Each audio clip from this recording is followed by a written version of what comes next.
Near mint condition, the home of collected editions. Oh my gosh, look at that panel of Batman. You have the Absolute, you have the Deluxe. DC Comics firing on all cylinders.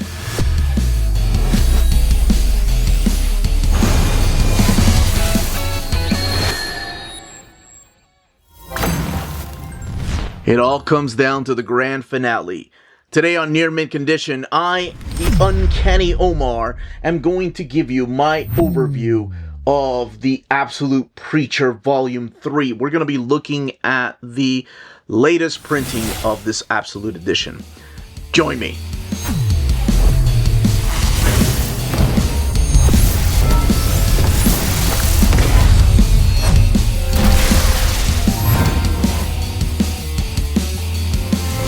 And welcome back, everybody. So what we are looking at here is the latest printing of the Absolute edition of Preacher Volume 3. This is the one that wraps up this era. Absolute Preacher, Garth Ennis, Steve Dillon, Volume 3, and the DC logo down there. Then we have this cover here of the slipcase. And both covers, of course, supplied by Glenn Fabry. Now, the book has been printed before, so let's do a quick comparison to the 2018 printing. Really, the thing that I noticed the most is just how much more vibrant the colors are over here than over here. It's not like this one's set in front of the sun or anything like that. It's just that these colors in the new slipcase look a little bit more vibrant. Absolute Preacher, Garth Ennis, Steve Dillon, Volume 3. And of course, the DC logo has changed. I am surprised they decided to go with the Bullet logo instead of the Vertigo logo. Because I know they've brought back Vertigo, or they are in early January. And here you have the other side of the slipcase. And again, the spine, but this time around, the actual spine of the book. Absolute Preacher, Garth Ennis, Steve Dillon, the third volume. And then, yes, going back to the Bullet logo. So let's get these out of the slipcase. This one, again, came out in 2018, and this slipcase is the 2025 edition. And both of these have, this one snuck out on me, little leaflets, because they come sealed in plastic, and the leaflet will give you the ISBN. Interesting enough, this one is still being part of the Black Label line. So instead of Vertigo, they went back to Black Label. Both of these, I'm not sure if you can tell, do have a leather feel to it, a leather finish look to it. And it does have this frame around Preacher, which is all in gold. And over here, which we saw the spines a little bit earlier. And then the back of the book, just seeing the DC Black Label. And over here, the Vertigo logo. And again, the spines, in case you missed out on that. And turning it back to this. So what we're going to do is focus on this printing of the book, open it up, talk about the stories in here. Actually, no, what I'm going to do is actually do a comparison internally first to that 2018 printing, and then we can talk about the stories, because I really want to go in depth, because I really love the story of Preacher. Very first thing I want to look at is the binding. So it is sewn binding, and there's that eye of the new printing, printed in this thick glossy paper stock with very minimal bleed through. But what I really wanted to do is go ahead and compare it to the 2018 printing. And just like the slipcase editions, it seems like the big difference, or the only real difference, is that this is a little bit more vibrant, the colors, just the tone. This does collect the exact same material, issues 41 through 66 of Preacher, plus the Preacher Special Tall in the Saddle one-shot. The book has a total of 736 pages, the exact same page count as the original printing, and it even retails for the same price, $150. We do have the same introduction here from Pip Torrance, and he was one of the actors that played one of the characters in the TV show, and just talking about his thoughts on Preacher and Garth Ennis. And then kicking it off with issue number 41. Textless covers again. Page numbers. And it's got the exact same page count. As far as the paper stock, it does seem like it's the same thickness. There's really no difference. And yeah, internally, just the only difference is it's a little bit more vibrant over here than over here in the original printing. And not really any double page spreads when it comes to this story, so not much of a comparison there, but we can look at the way that it lays over towards the back. So you can see over here compared to the new printing. And this is not much of a spoiler or anything, it's just the statue. But yeah, you can see how the double page spreads are handled. There's really no gutter loss. And that's really about the only comparison I wanted to do, because what I want to do for the rest of the video is actually focus on the story here and what it's about. So, since this is the grand finale, I guess it should go without saying, spoilers for what I'm about to talk about, because it all comes down to this. So, in the previous volume, we saw that Jesse was perhaps killed off. In the Southwest, there was this big A-bomb test, and Jesse Custer fell out of a plane as it blew up. And as we find out, months later, he's really alive. Half a year later, as a matter of fact. And he just happens to have lost an eye. But does he still have the power of Genesis to control people and tell them what to do? Well, he ends up in this small town of Salvation, Texas, where there's a population of 1,628. And he sees that people are no different here than they are everywhere else. He runs into a character that he's met in the past, Lori, who doesn't really recognize him. And that's because Lori sees the world a lot different than most of us do. And that's not just because she has one eye, but because it's almost like she sees the world through some kind of fantasy. And you'll see what I mean here in a little bit. And one of the most important people that he runs into here is this lady named Jody. And Jody will become an important character, and I'll talk about that here, because I'm going full spoilers for this one, just in case. There's a couple of police officers here too, like Cindy and the sheriff, but Jody is really the important character, as you'll find out, and this is how she sees the world. That's why she wasn't able to recognize Jesse when she's like, "Oh, you look a little bit different. I didn't notice. Maybe it's your eye patch." He's still talking to the Duke right here. And the guy's trying to get him to get his act together because he wants to leave Tulip and Cassidy alone. Because he saw something. Tulip is his girlfriend. And in despair after the thought of losing the love of her life, who she now thinks is dead, she ends up with Cassidy, who is Jesse's best friend. But she doesn't know that Jesse is not dead. So he's kind of left them alone.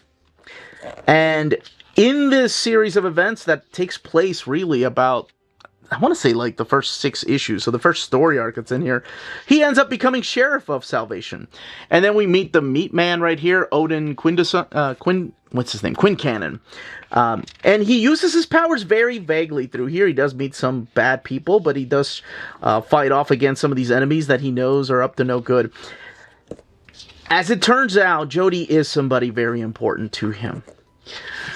Jody is his mom. How in the hell is she still alive? How does she survive everything that happened in the past?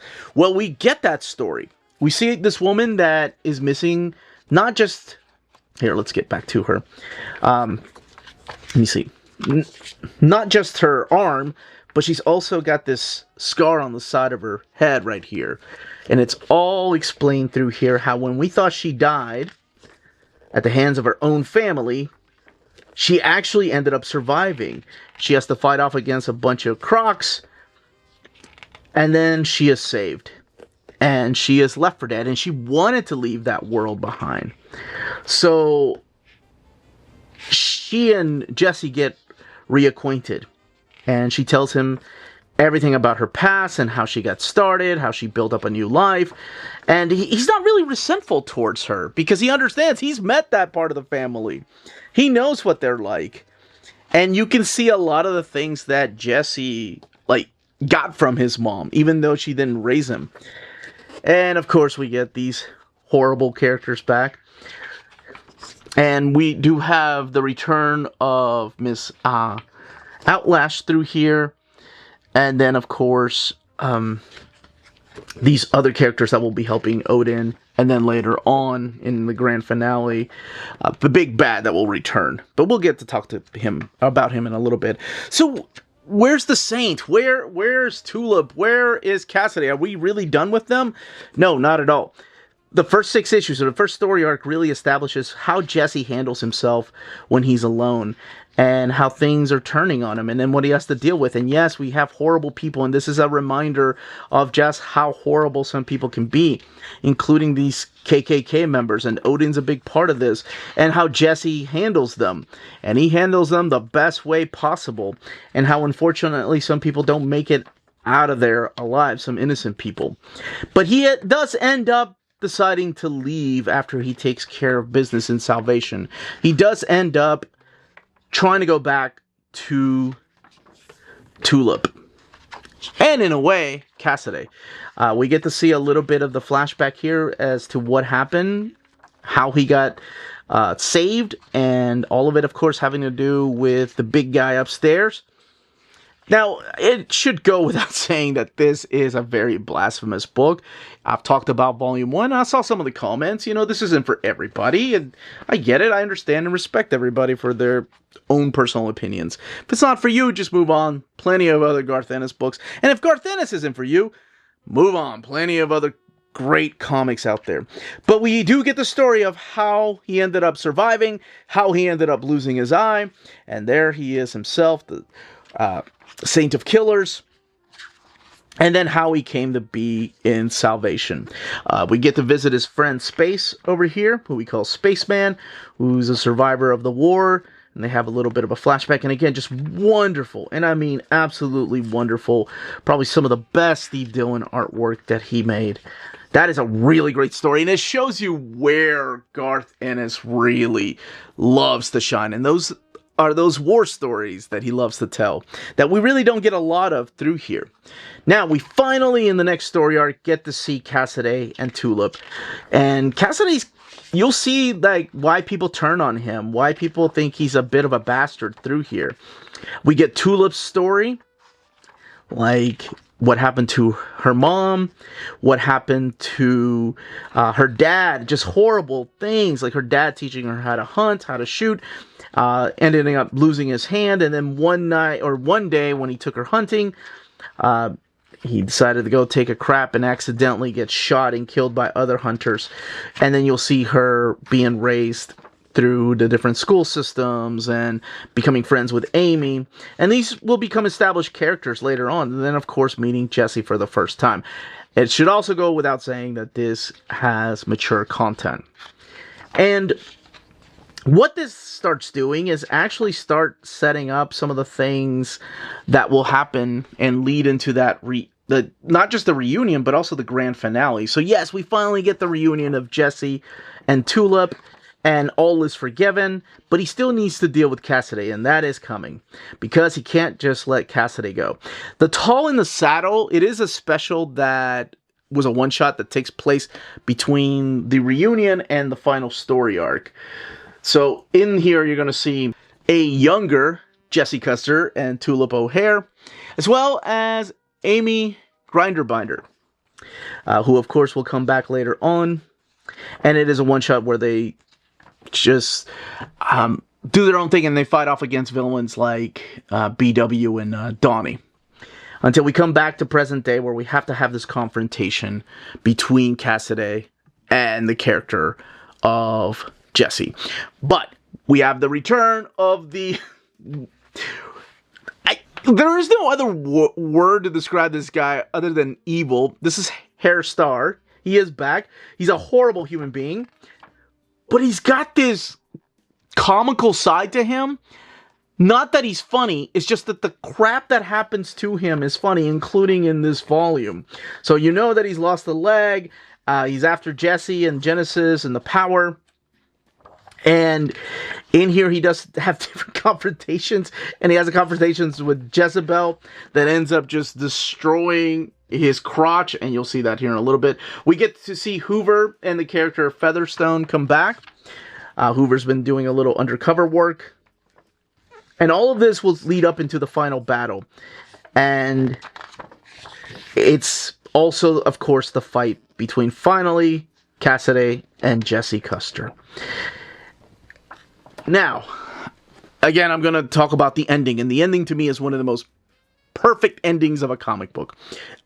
I love it, and I don't know how other people feel about it. I don't think I've ever really talked to the internet about it, like never on a forum, never on anything. Just because, to me, it's a special ending, and it really has been building up since Volume 1. I think I did an overview of Volume 1 with non-spoilers. I may have said and if I didn't, I apologize, but when people see this book, and they see Garth Ennis, and they see even the way that the book is built, it looks like a Bible, right? Like something you would keep on your coffee table. They see that it's blasphemous. They see that it's over-the-top violence. They see that it's vulgar. There's a lot of sexual tones in here. Or there's a lot of sex in here, let's just face it. But this is truly one of the most beautiful love stories in any comic book I've ever read. Like, it is perfect. They're not the best people, but they truly are people that love each other. And that is the story of not just Jesse and Tulip, but also Cassidy. Like, the things that Cassidy sacrifices. Yes, he's a horrible human being. Can I even say that? He's a vampire. But he does have a little bit of a redemption after everything is said and done. We do get a lot of returning characters, wrapping up some of those plot threads that started from the first volume. And even Arseface gets a happy ending. But how does this wrap up? How does everyone get a happy ending? The Saint of Killers lost his family, and he's on his way for revenge. And where's God? Did he really leave the throne? And what's going to happen? Well, I promise everything gets answered. It might not end the way that you thought it was going to end, but everything does get answered. Arseface, like I mentioned, does get a happy ending, and it includes this young lady right here. And because she sees the world different, right? So it makes sense how she will end up with someone like Arseface. And then we even get the final fight against her star. And he finally gets his comeuppance. Unbeknownst to Jesse, the character of Cassidy actually makes a deal with perhaps God. And it's a deal about rebirth. So he knows he's got to duke it out with Jesse after everything he's done to Tulip. And they fight. And while that's going on, Tulip and the rest of the characters are taking care of her star. So we do get that ending happening at the same time that both Jesse and Cassidy are fighting. Cassidy actually apologizes and mans up in a way that Jesse told him to. Like, Jesse's telling him to act like a man. And he decides to see the sunrise. He decides to... yes, there are characters that unfortunately don't make it, of course. Because this is Preacher. Not everybody gets a happy ending. But he decides to let the sun come up and see it. And, yeah, ends up dying. Or does he? As we'll see here in a bit. And that is the end of her star. Right after he says to shoot Jesse. And of course, Jesse leaves a note for Tulip before he dies. How could he do this? But that's okay, because everybody gets a second arc. This is the deal that Cassidy made with God, so he will have a rebirth. And then even Jesse gets his own happy ending. This is one of my most favorite endings when he comes to Tulip. She knows that he's alive. She knows that he has come after her. And he takes her on a horse. Oh, and he's crying, and he's like, guess I must be learning. And then when the Duke says goodbye to him, it's just wonderful. The confrontation between God and, of course, the Saint of Killers. He wants revenge for what happened to his family. How could God let that happen to his family? And at the very end, he ends up with the throne. So rules may be different now. But this right here, when Jesse tells her, you know, I don't know what I want to do. I don't know if I ever told you this, but I never really wanted to become a preacher. And she's like, no? What did you want to be then? Damn, I love this. Hell, girl. Can't you get... Oh, and I love that. Riding off into the sunset. Can't you guess? I love that ending. And we even get the Saint of Killers sitting in the throne of God, and Cassidy living through the day, and perhaps being human, and actually stepping up and being a man. I think I'll try acting like a man. And thus ends Preacher. Now, of course, in the back you do have all these extras, like the covers, the trade paperbacks, the variant covers, and the toys right here, because there were some PVC figures of the characters before there was an AMC show. The Vertigo toys, and then the biographies on the wonderful people that put this together, including Steve Dillon, who passed away. My gosh, 2016. Has it really been that long? Preacher, 1995 to 2000. Goran Parlov took that picture right there, both Garth Ennis and Steve Dillon. And your end sheets.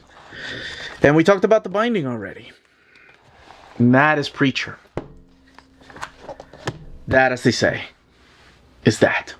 If you're interested in purchasing this Absolute Edition, don't forget to check out our sponsors. If you're in Europe and you're interested in buying these books, definitely check out Walt's Comic Shop in Berlin, Germany. They have the cheapest pre-order prices, flat shipping rate of €12 for all EU countries, emails answered within 24 hours, waltscomicshop.com, and you can use the code nearmintcondition at checkout and get free shipping for all EU countries with your first order over €40. That's Walt's Comic Shop, your reliable source for omnis and premium collected editions in Europe. Ding! CheapGraphicNovels.com, your online home for graphic novels and collected editions up to 50% off cover price. They have excellent shipping and prompt and helpful service. Check out their bargain deals for up to 90% off cover price. And don't forget that CGN also takes pre-orders. That way you don't miss out on the hottest releases. And they are currently running a special promotion for you Minties. If you're a first-time customer, after receiving your order confirmation email, reply back to that email and let them know Near Mint Condition sent you their way. They will then apply a free shipping promotional credit to your next order in the US. Cheap Graphic Novels, your source for the hottest books with the kind of deep discount, quality shipping, and customer service that will keep you coming back for more. And that was the content, the page count, build, and of course the comparison to the original printing. If you have any questions, leave your questions down below. Don't forget to smash that like button. And let me know if you've read the story, if you have them in deluxe edition, in trade paperbacks, or in single issues, or you're upgrading them into this Absolute Edition. If you have any questions, again, leave those comments below. That's it, everybody. Stay healthy and safe out there. Much love.